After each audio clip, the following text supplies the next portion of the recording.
Big பாஸோட இன்றைய நாளுக்கான முதல் ப்ரோமோ ரிலீஸ் ஆயிருக்கு. இந்த ப்ரோமோவுல மஞ்சரி வந்து தீபக்கோட 2வது ரோஸையும் கட் பண்ணியிருக்கிறாங்க. நேத்து தேவையே இல்லாம சாச்சனா வந்து தீபக்குக்கு குடுத்திருந்த 5 ரோஸ்ல 1 ரோஸ கட் பண்ணியிருக்காங்க. அதாவது கேப்டன்சி டாஸ்க் புடிக்கல அப்படின்னா, ஒவ்வொரு வாரமும் ஒவ்வொன்னு குடுத்துக்கிட்டு இருந்தாங்க. முதல்ல வந்து நம்ம அருணுக்கு வந்து பாத்தீங்கன்னா, ரிப்பன் கட் பண்ற மாதிரி குடுத்திருந்தாங்க. அதுக்கப்புறம் மஞ்சரிக்கு வந்து பாத்தீங்கன்னா, பேட்ஜ ரிமூவ் பண்ணணும் அப்படிங்கிற மாதிரி குடுத்திருந்தாங்க. இந்த முறை தீபக்குக்கு வந்து ரோஸ் குடுத்திருக்கிறாங்க. ஸோ இதுல 5 ரோஸையும் கட் பண்ணா கேப்டன்சி பதவி காலி அப்படிங்கிற மாதிரி சொல்லியிருந்தாங்க.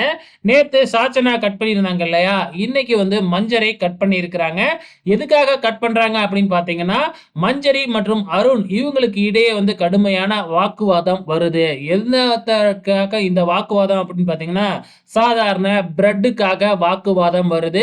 அதுல நம்ம அருண் வந்து கையெடுத்து கும்பிட்டுக்கிட்டு மஞ்சரி கிட்ட ஏதோ பேசுற மாரி, "எதுக்காக இப்படி ட்ரிகர் ஆகுறீங்க?"